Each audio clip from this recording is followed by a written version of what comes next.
It does affect your life. It does make you feel sad, angry, betrayed. But then I will rather feel sad, angry and betrayed and not be a film actor than be a film actor. Okay. You see, so it's okay, it's part of profession. You deal with it. It's not only, in today's time, it's not only with film people, it's with sports people, politicians, Yeah. intellectuals, because media thrives on negativity, because that negativity is news. Right. Positivity is no news. So over a period of time, you get used to it. You never stop feeling hurt. Okay. Never stop getting angry, never stop being betrayed, but you learn to deal with it in a little more maturer manner. But every time something is written, every time something is published about you or spoken about you, and if it is not the truth, it does hurt you, it does affect you. But do you ever feel like retaliating and using the same media to, There's in so a much sense- other important things to do than to retaliate. Great. There is so much to do in life, there is so much creative to do in life, there is so much happening in your life. Also at the end of it, after a few years you discover there are 4 or 5 people around you, whether they are your family or that your friends, whose opinions matter.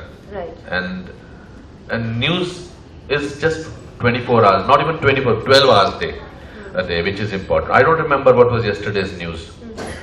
We have about more than Thank you. 20. We have about more than 20 channels, news channels, which are very popular or known.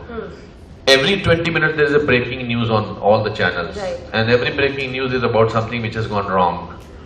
But you don't remember it. So I think public memory is very short. I have my own Twitter handle where I keep clarifying and keep saying but my own things. So thank God for social media. You can use it for constructive things also. Great. Superb. Anything else you want to ask me? Any more? No. Okay. I will not push the envelope. Okay. So let's have a reading of one of your chapters or whatever you want to read.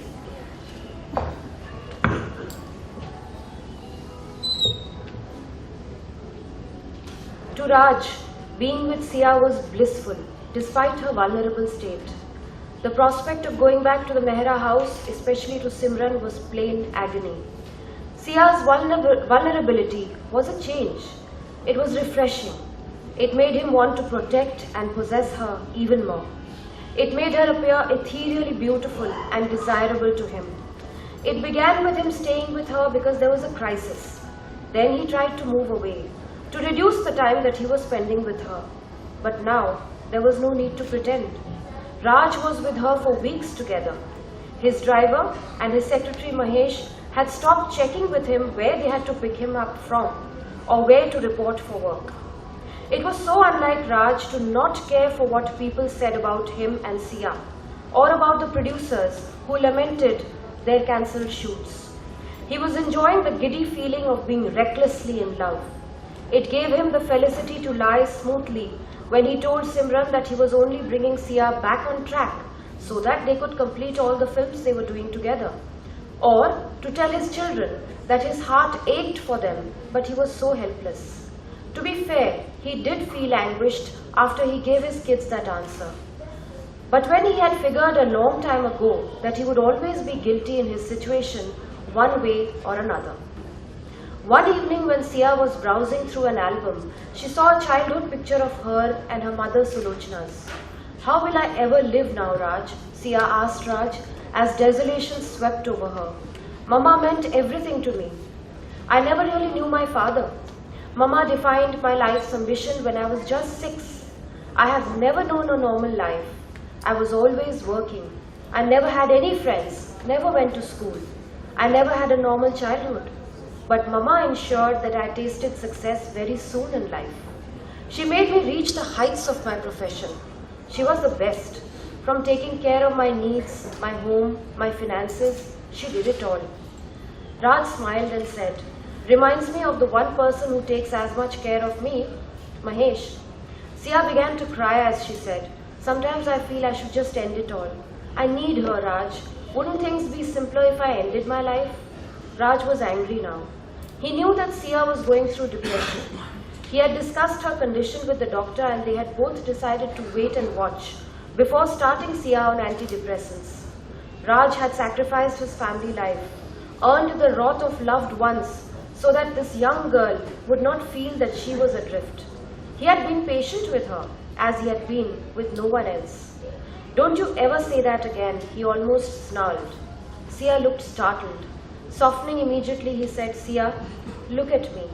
Look into my eyes. I will never lie to you. When I say I will always be there for you, I mean it. You hear me?" Sia clung to him and began to cry. She said, "Please, never leave me, Raj. I would die if you did."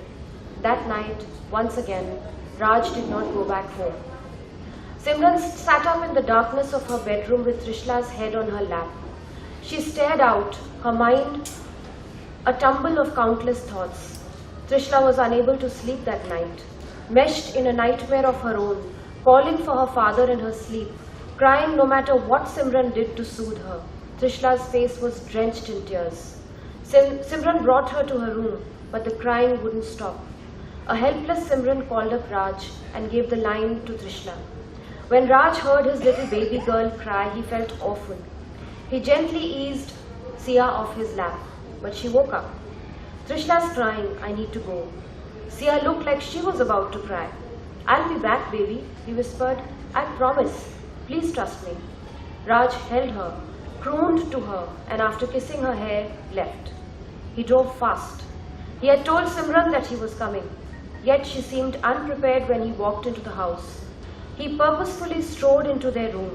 He lifted Trishla in his arms and took her to their room, to her own room. Trishla held on to him even in her sleep.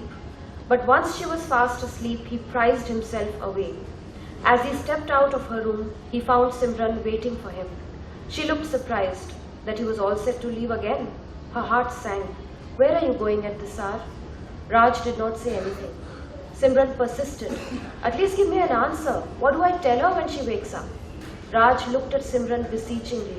"I'll come back, Simran. Please, I need to leave." Simran pleaded. "You don't need to leave. You don't have to leave. Please stay with us. Stay with me. I need you. I love you, Raj. Don't do this to us." Raj heard her out, then turned his back on her and walked out. Who is going to wipe my tears? Who is going to lull me to sleep? Simran wanted to shriek to his back. In the car, Raj buried his face in his hands and wept. He couldn't decide who needed him more. He groaned loudly. "Why is this so goddamn difficult? Why can't someone make things easier for me?" Over the next few days, Raj began to frequent Vardhan a little more. However, every member in the Mehra clan knew it was just to keep up appearances.